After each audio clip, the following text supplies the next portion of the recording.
Welcome to this week's webisode of Insider's Look at Grand Canyon. I'm your host, Ranger Lori Rome, and my guest today is Ranger Pat Gammon. Hi, Pat. Hey, it's great to be on the show and not be the host. Hey, so what is this podcast all about? Well, I wanted to share with people about dogs at national parks, because in a lot of national parks, dogs can't go out on the trails. So there's something special going on in Grand Canyon. That's what I want to share with you. Well, that's wonderful. So where can you take a dog? Well, here at Grand Canyon, first thing is let's maybe talk about, let's say you're not in the canyon. Let's say you're a visitor here. One thing I think folks would like to know is that this is one of the national parks that actually has a dog kennel. And if you look at the park map, when you get your park newspaper, it's right on there. If you can't find it, ask at a visitor center. We'll tell you how to get to the kennel. You can make reservations there. So if you're going to go on a hike for a few days, your dog cannot go on the trails, but you have a place to put them. So are dogs allowed on any trails at Grand Canyon? They're not allowed in the inner canyon. There's a reason for that. I mean, remember, there's wildlife down there. Right. We don't want the dogs to harass them. But also, I'm sure if you bring your dog, it's because you love your dog. Mm-hmm. And you wouldn't want to see your dog eaten by a mountain lion. No. If you were at Yellowstone, you wouldn't want to see it eaten by a bear. Mm-mm. No, I love my dog. Yeah. And I'm sure you do too. So, not in the canyon. And besides that, the heat is so bad there. You know, it'd be really rough on a dog to be in there.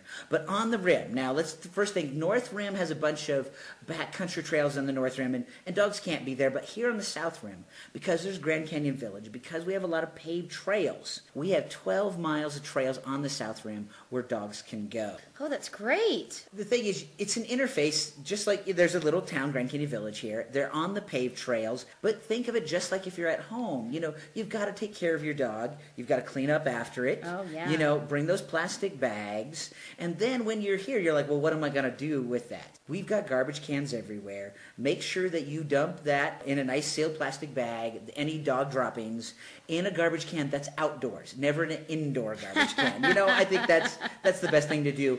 Since I brought up garbage cans, you probably noticed this, Lori, is that we have a lot of dumpsters as well around the park. But usually there's a green and a white one. The white one has a big sticker that says recycle. Don't put the dog droppings there. Oh, right. Put the dog droppings in the trash one.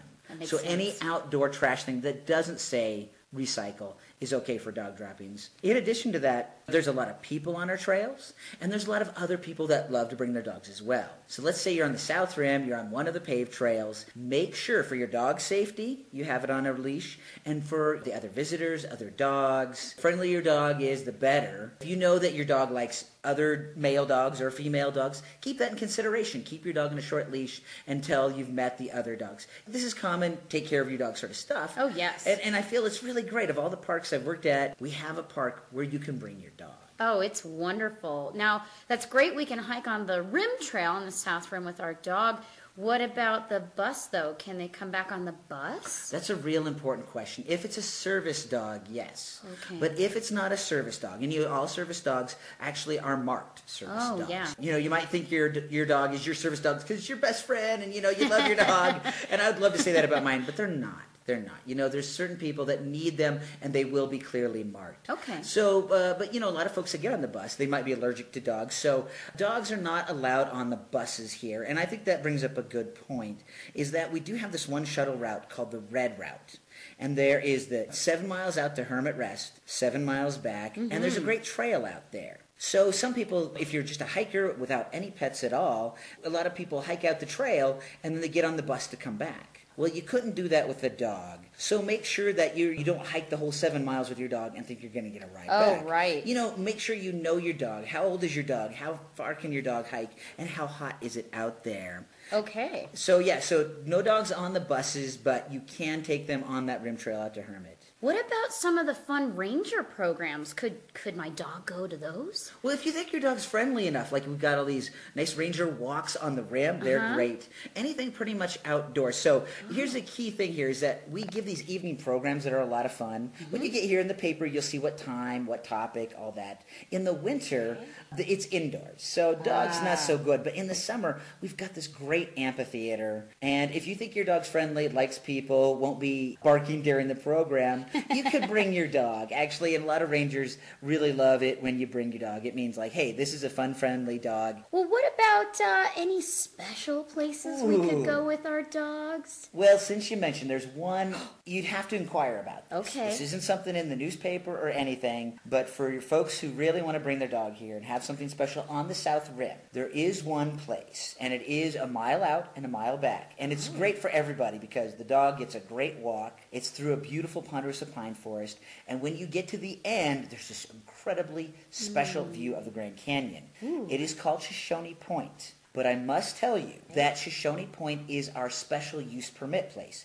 This is where weddings happen. And the reason that the dogs are allowed on this, it's not a trail, it's a road. It's an old dirt road. So what happens is you need to come to the visitor center and inquire, see if that place, Shoshone Point, is being used that day. Because it's by permit, those people have priority.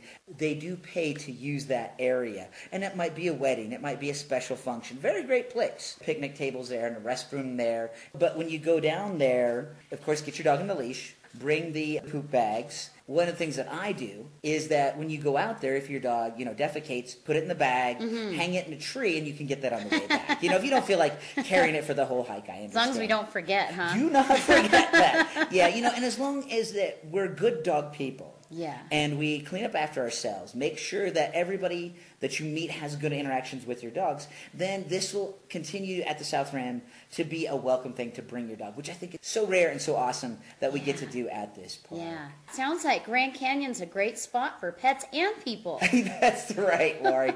So look, if you're coming to Grand Canyon, just know that you and your pets are welcome. Thanks, Pat. Hey, my pleasure. We'll catch you folks next time.